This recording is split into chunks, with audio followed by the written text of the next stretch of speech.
Olá, bom dia, boa tarde, boa noite, dependendo do seu horário local. Meu objetivo nesse vídeo é discutir uma questão que eu encontrei e eu achei bastante interessante porque ela aborda inicialmente diversos conceitos importantes na matemática. Então, vamos lá, vamos direto a ela. A questão é a seguinte, deve estar aparecendo aí para vocês. Uma forte chuva começa a cair na faculdade, formando uma goteira no teto de uma das salas de aula. Uma primeira gota cai e 30 segundos depois cai uma segunda gota. A chuva se intensifica de forma que uma terceira gota cai 15 segundos após a queda da segunda gota.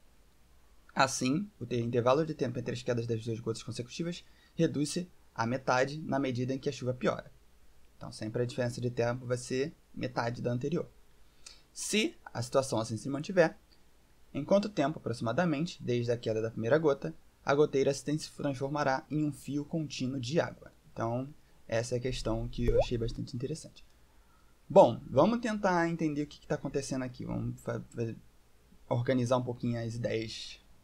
A gente tem uma chuva que está se intensificando, cai uma primeira gota, e 30 segundos depois da primeira gota cai uma segunda. E depois, na terceira gota, 15 segundos. Então a quarta vai ser 7,5 segundos, a quinta vai ser 3,25 e assim por diante. Então, o que a questão está perguntando? Ela está perguntando qual o tempo total que vai se passar até a gota se transformar num fio contínuo de água. Eu botei uma animaçãozinha aí correndo na tela, vocês devem estar vendo as gotinhas caindo, tá? Para dar uma contextualização na questão. E vou dar um tempinho agora para vocês pensarem um pouco sobre qual seria a resposta para essa questão.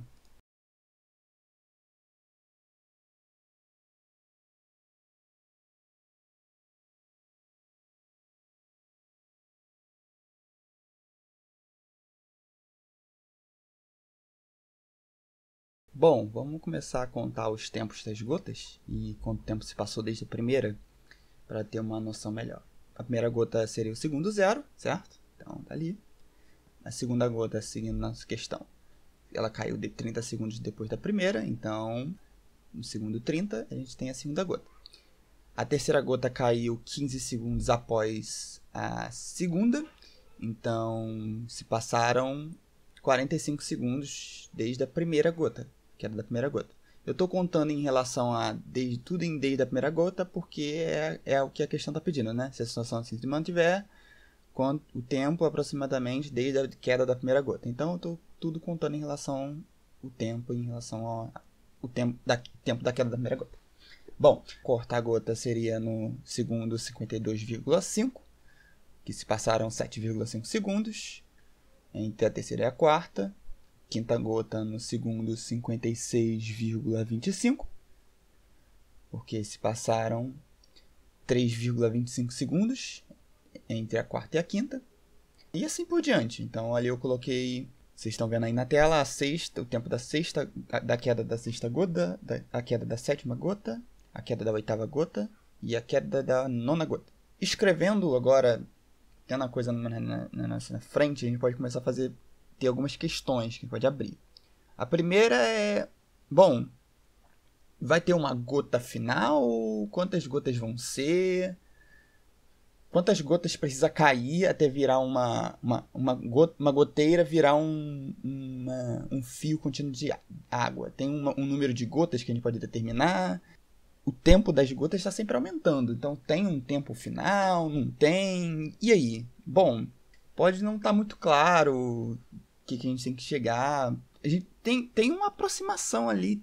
Por exemplo, os tempos estão aparentemente todos chegando a 60 segundos, né? Agora, o que significa... O que acontece nesses 60 segundos de mágico, que aproximadamente os tempos estão se aproximando? Quanto mais próximo desse 1 minuto, mais intenso a queda das gotas está, né? Elas estão caindo mais rápido. Bom, para se resolver essa questão, a gente tem que determinar bem o que é esse fio contínuo de água. Porque o que faz? O que é essa transformação entre goteira em um fio contínuo de água? O que diferencia uma coisa da outra? Na goteira, a gente tem gotas caindo. E que a gente consegue diferenciar uma gota da outra graças ao tempo que a gente consegue determinar entre elas. Então, se cai um pouquinho de água, depois cai mais um pouquinho de água, a gente consegue diferenciar uma coisa da outra porque tem um tempinho entre elas. Já no fio de água, a gente não consegue determinar um tempo entre a água caindo. Diferença de tempo é simplesmente zero. Então, estamos buscando um momento em que não existe mais um tempo entre gotas, em que esse tempinho entre as gotas, que a gente tem sempre calculando, lá na diferença entre a primeira e a segunda gota, que foi 30 segundos, entre a segunda e a terceira foram 15, a gente está procurando o ponto, o tempo, em que não tem mais a diferença entre as gotas. Essa diferença é zero. Com isso em mente, que nós estamos procurando o momento em que a diferença do tempo entre uma gota e outra é zero, vamos rever a questão. A gente já estava discutindo antes que os tempos das gotas vão sempre diminuindo entre eles, porque ele vai sendo dividido, e aqui eu estou mostrando para vocês uma reta, a reta numérica, e cada um desses pontinhos representa o tempo em que uma gota caiu desde do tempo zero, levando em consideração o tempo da queda da primeira gota. Se vocês começarem a reparar, os pontinhos, o tempo em que as gotas vão caindo, elas estão sempre se aproximando mais e mais e mais e mais do nosso querido 60 segundos. Vendo? Se você botasse que aqui a representação ela não tem pixels suficiente, mas se você olhar a região mais próxima dos 60 segundos, você veria infinitos pontos. Por que infinitos pontos? Porque o número de gotas que vai cair nessa situação, daqui que o tempo entre as gotas é sempre dividido por 2, você não tem um limite, porque é sempre possível você pegar um valor e dividir ele por 2, você tem um valor menorzinho, e esse valor menorzinho você soma com o valor anterior, do tempo da queda da gota anterior, e você vai ter um novo valor, que vai representar o tempo da queda de uma nova gota, e assim por diante. Você sempre vai poder fazer esse processo, não tem nada que limite de você. Então, nessa questão, você tem infinitas gotas caindo. Entretanto, o tempo que essas infinitas gotas caem é um tempo inferior ao tempo de 60 segundos. Agora você pode se perguntar, por que é um tempo inferior ao tempo de 60 segundos? Não poderia ultrapassar os 60 segundos? Agora, o que determina que esse tempo vai ser o tempo de 60 segundos é porque, se você olhar na representação, os pontinhos estão cada vez mais se aproximando.